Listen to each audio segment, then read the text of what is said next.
நம்ம கையலின் பார்வையில் புதுசாக ஒன்று செய்யலாம் அப்படின்னு நம்ம முடிவு பண்ணியிருக்கோம். என்ன அப்படின்னா ஹச். தும்பலின் காரணம் என்ன, தும்பலுக்கு பின்னாடி வரும் கருத்துக்கள் என்ன அப்படின்னு நம்ம புதுசாக ஒன்று கொண்டு வந்திருக்கோம். இன்றைக்கி 19ஆம் தேதி 3ஆம் மாதம் 2025. சில குறிப்பு, தும்பலின் குறிப்பு. தமிழக அரசு ஒரு அறிவிப்பு கொடுத்துருக்கு. என்ன அறிவிப்பு? ஆசிரியர்கள் போராட்டத்தில் ஈடுபடும் நபர்களுக்கு ஒரு நாள் சம்பளம் குறைப்பு. கடுமையாக யார் யார் எந்தெந்த ஆசிரியர்கள் மருத்துவ விடுப்பை தவிர என்ன மாதிரிலாம் போராட்டத்தில் ஈடுபட்டிருக்காங்க அவங்களுக்கு உடனடியாக ஒரு நாள் சம்பளம் கட் பண்ணுங்கன்னு சொல்லி தமிழக அரசு அதிரடியாக அறிவிப்பு கொடுத்துருவாங்க. இந்த அறிவிப்பு பாராட்டக்கூடிய விஷயந்தான். ஏன்னா அரசு அதிகாரிகளுக்கு அரசுடைய ஆசிரியர்களுக்கு மிகப்பெரிய அளவில் சம்பளம் கொடுக்கப்பட்டு ஆசிரியர்கள் அரசுக்கு எதிர்ப்பாக நடக்கக்கூடிய செயல்பாடுகளுக்கு அரசு நடவடிக்கை எடுத்ததை மக்கள் மத்தியில் எப்படி பார்க்குறாங்கன்னா பாராட்டக்கூடிய விஷயங்களாக பார்க்குறாங்க என்பது ஹச் தும்பல். 1. 2வது, கைதுக்கு பயந்த செந்தில் பாலாஜி திடீரென்று டெல்லி பயணம். டாஸ்மாக் ஊழல் பார்த்திங்கன்னா பெரும் அளவில் சர்ச்சையாக போய்கிட்டு இருக்குது. போராட்டங்கள், காவல்துறைக்கு நிம்மதியான தூக்கம் விட மாட்டோன்னு ஒரு பக்கம் பாஜகவுடைய தலைவர் அண்ணாமலை கூறுவதும், மற்றொரு பக்கம் காவல்துறை தேடுதல் வேட்டையில் நடக்கும் பொழுது பஸ்ஸு போனால் கூட ஏறி போய் என்ன நடக்குதுன்னு கேட்கக்கூடிய நிலவரத்தை வச்சுட்டாங்க. இதனால் செந்தில் பாலாஜி ஐயா அவர்கள் உடனடியாக டெல்லி பயணம் சென்றிருக்காங்க. ஹச்.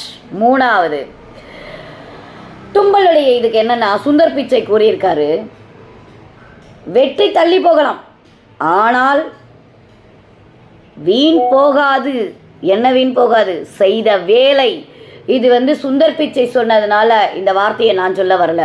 ஒவ்வொரு தனி மனிதனுக்குள்ளேயும் வெற்றி தள்ளி போயிடுச்சுன்னு சொல்லி சோதனையா, வேதனையா, அழுகையா பல இடங்களில் போராடிட்டு தோற்று போயிட்டோமேனு இடிஞ்சு உட்கார்ற அத்தனை நபர்களுக்கும் சுந்தர் பிச்சை சொன்ன வார்த்தைகளை நமக்குள்ளே இருக்க வார்த்தைகளை தான் அவரு சொல்கிறாரு. ஸோ நாம் செய்யக்கூடிய ஒவ்வொரு நடவடிக்கையும் வீண் போகாது, வெற்றி தள்ளி போகலாம் ஆனால் அழியாது என்பதை இந்த நேரத்தில் சொல்லியிருக்கிறோம். ஹச் என்கிற 4வது தும்பலின் காரணம், தற்பொழுது 200 ரூபாய் பதிலுக்கு நான் 240 ரூபா சரக்கு ஒரு புது தலைவரை உருவாக்கியிருக்குன்னு சொல்லிட்டு பல ஊடகங்களில் செய்திகளை பரப்பிட்டு இருக்காங்க. இது எந்த அளவுக்கு உண்மைன்றதை தொடர்ந்து நம்ம பார்ப்போம். பயணங்கள் மக்கள் மத்தியோடு சேர்ந்து பார்க்குறப்ப எப்படி இருக்குன்னு பார்ப்போம். ஹச். 5வது தும்பல் என்ன அப்படின்னா, சாதனை என்றால் பெண்கள். எப்படி? சாதனை என்றால் பெண்கள், சாதனையே பெண்ணை திரும்பி பார்த்த அளவுக்கு வந்த பெண்ணு தான் சுனிதா அவர்கள். சுனிதா அவர்களுடைய பெருமையை சொல்ல வார்த்தைகளே இல்லை. சுனிதாவால் சாதனையா, சாதனையால் சுனிதாவான்னு பல இடங்களில் சமூக வலைதளங்களில் எல்லாருமே ஒரு பெரும் வளர்ச்சியை கொண்டு வந்துட்டுருக்காங்க. அவங்கள பார்த்து நிறைய பேர் ஹேட்ஸ் ஆஃப் பண்ணிகிட்ருக்காங்க. இந்த வளர்ச்சியை பெரும் அளவில் பேசும் பொருளாக அவங்க மாறியிருக்காங்க. என்றைக்குமே பெண் இல்லையேல் வெற்றி இல்லை, சக்தியும் அவளே, அழிவின் யுக்தியும் அவளே அப்படின்னு சொல்லுவாங்க.